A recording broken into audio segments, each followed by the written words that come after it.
Ingenious genealogy. Welcome to this video where I'm going to be doing a little tutorial on photo restoration. So what I've got here is a photograph that was taken in 2005 by my father. It was taken with an analog camera, and this is the negative. So the negative has been scanned in a 4K resolution to kind of get as much quality out the image as possible. But what you'll notice is the image is quite blue where it shouldn't be. So I'm just going to show you the process of color correction, because really I find when you're restoring from high quality sources, the biggest difference you can make to make it look like a digital image is getting the color balance right. And there's two ways that I do that. And once I've done that, I'll talk you through the next part of the process, which is then to clean off any dirt. Obviously this is a negative that's been kept in its wrapper for the 20 years, just under 20 years before I scanned it. And so there wasn't much in the way of dust. I cleaned the scanner between each scan, so there wasn't too much dirt on there like you would get with a hard copy print. So first of all, let's go up here. This is GIMP. I use GIMP because it's free. I do use Photoshop from time to time. Photoshop is good, especially I find for colorization, but also if you're colorizing images that were taken in color but the colors weren't quite right, in the sense that if the camera was overexposed and you get these big patches that are very orange, it can be quite good to override that with the colors. But for something like this, GIMP is perfect. So first of all, you come up here to colors. Now GIMP, you can, if you just type in GIMP on Google to go to the official website, you can also get it through the Microsoft Store if you use Microsoft, if you use Windows on your laptop or PC. So I start off by going to levels. Okay, now the first thing I tend to do is to cap off here to 2, and if I untoggle the preview, you can see it just makes it slightly darker, and it kind of just means the image feels a little bit more digital. It feels a little bit less exposed. That's the first thing I do. Then, as I mentioned, this is quite blue, so you can then this was through all channels, and you can then break it down into red, green and blue channels. So I'm going to go to the blue channel, and you can see where all kind of the peaks and troughs are. I'm going to have a go. So I'm going to drag it in a little bit, because actually this isn't going to be the main way I'm going to address this issue. But okay, already I've pulled it in 13. If I toggle the preview, you can see straight away it is significantly less blue than it was before. Do be careful, because if you go too far, you can take away detail.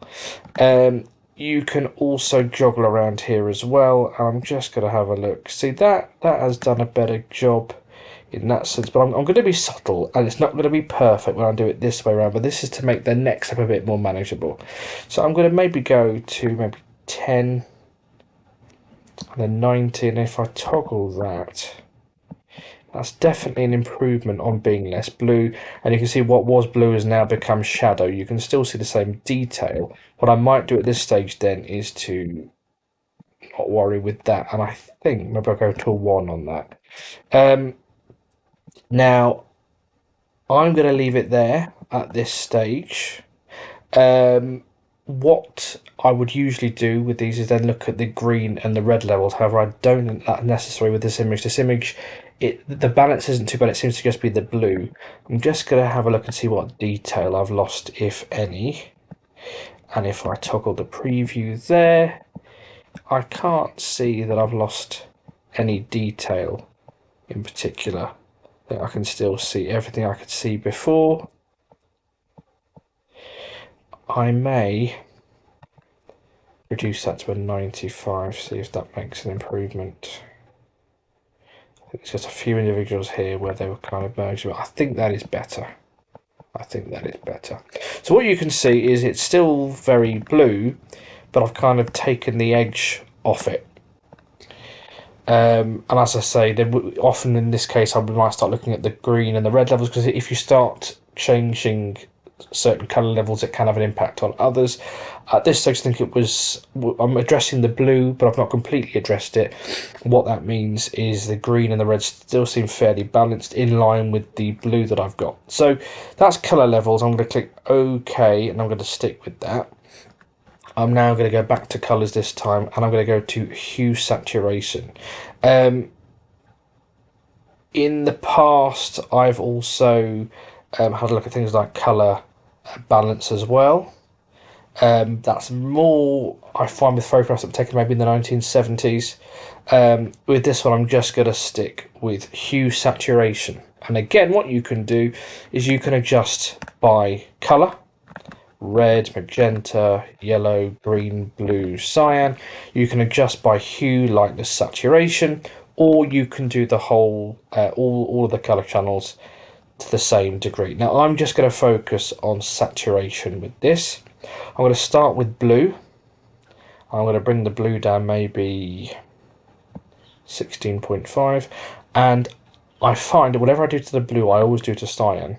Because what you find when you zoom in is that you get these kind of blotches where those two colours really should be adjusted together, and you see a similar effect I do find with the other, especially with red, yellow and green. I've never experienced myself with magenta, mainly with red, yellow and green as a 3, so I tend to, if I adjust one, I have to adjust the other, if not by the same, then at least slightly, and I'll zoom right into a pixel level and just make sure that I've kind of done that in a way that doesn't leave this pixely effect that you can get. So I've just done them both by 16.5, and straight away we can see that that has had an impact. It's taken some of the edge off. It's not perfect. I think I'm going to go higher. I think I'm going to go to a 20 on both of them and keeping it exactly the same. And again, that's had an impact. I'm going to stop that there because I'm then going to do all of it down to an 8.1, and that means that it's this plus the 8.1 that I've then done next to. If I now look at that, and this is why I didn't adjust the green and the red earlier, because I knew I was going to be taking the saturation off it as well. So again, I can see that that's brought it down nicely. I'm happy with what it's done with the rest of the colours. I'm still not too happy with the blues. I'm going to try that down to a 26. Let's try 26.3. I can always adjust it back if I need to, because I'm not locked in yet. Let's have a look.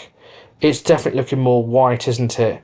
What I don't want to do, obviously, is to lose anything from the water or the sky, because obviously I want these to be as white as possible, these buildings and this sign, but I don't want it to be at the expense of this. Well, I think this is Slapton Sands in Devon, I think. I may be wrong. So there's salt water and fresh water, and I don't want to get either of them lose the quality. If I zoom in again, let's have a quick look over here. What's the impact on that? So it's significantly better. You can see the text is clearer. I think at this stage it's never going to be a perfect pure white. I'm going to stick with that now. So I'm going to zoom out. Take one last look. Am I happy with that? You can see it's like you didn't even notice before, but there was blue in the fields that's now been taken away. It's made the image a lot clearer. Okay, so I'm going to hit OK on that. I'm going to select that. If I just go back in time, this was the image to start with. This is when I adjusted the levels. This is when I adjusted the saturation. So you can see already we're seeing an improvement in that image, and it's looking more like it's capturing the moment that it's meant to capture better than the original image did. And I think that's a big thing. Is we talk about restoration, but sometimes we're not actually restoring, we're actually improving. And I think there is a fine line sometimes where I think with technology today, you aren't necessarily restoring the picture, but you're restoring the moment. You're restoring what the picture was meant to show. So all I do now is I go down to a 50 zoom, and I'm just going to have a look and see if there's any dirt that's accumulated on the negative. I can see straight away there's a bit up here, so I'm just going to go up to that and go to the healing tool.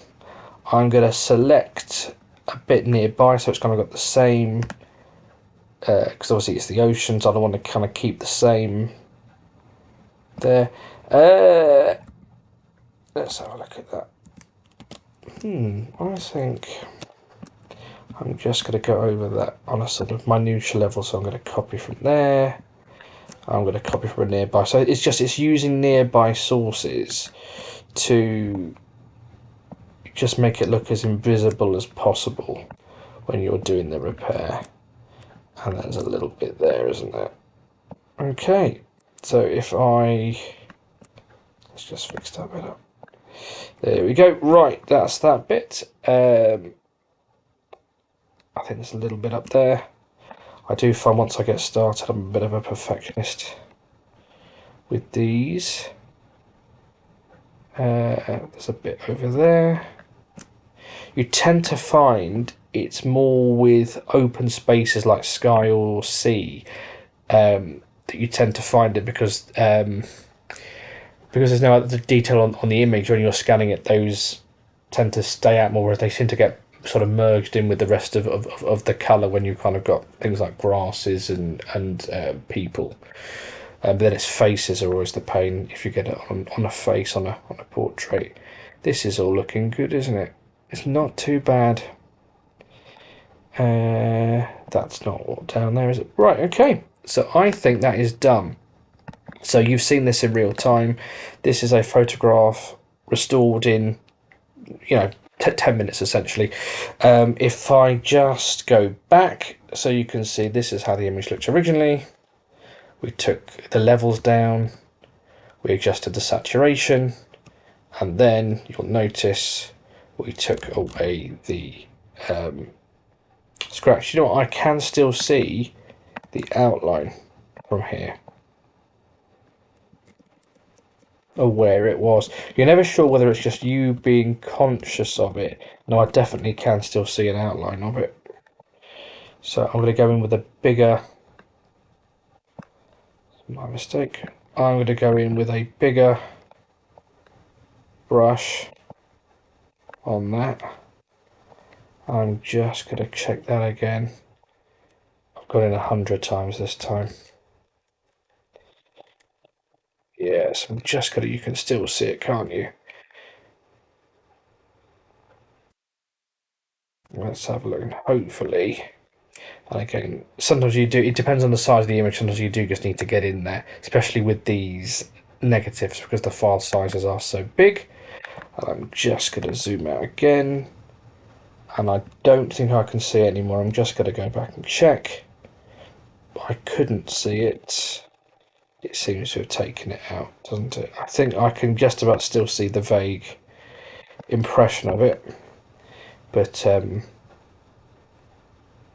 unless people watch this video, I don't think they're going to notice that much. Right, let's just finish there. Last thing I'm going to do is I'm going to spot it up here. This is just quirk of some of the scans that I did, where we kind of got this light reflection on there, so I'm just going to take that out. And again, it's just being careful and just doing a little bit at a time.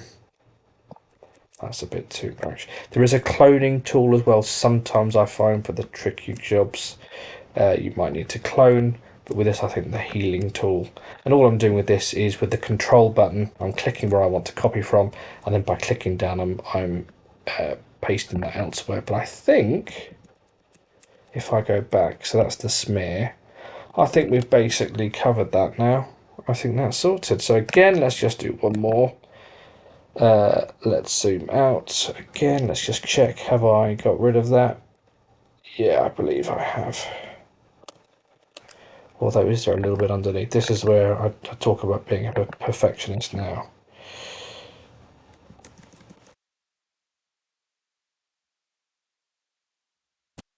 Maybe a little bit on the bottom, just to be on the safe side.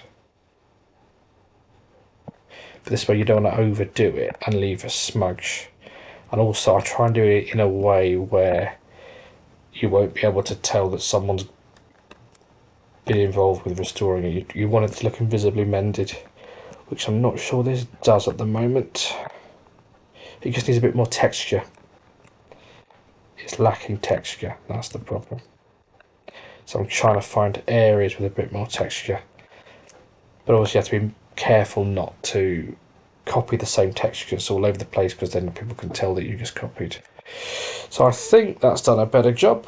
I think that looks better to me. I think there's just one little bit where it still looks a little bit pale blue smudge underneath.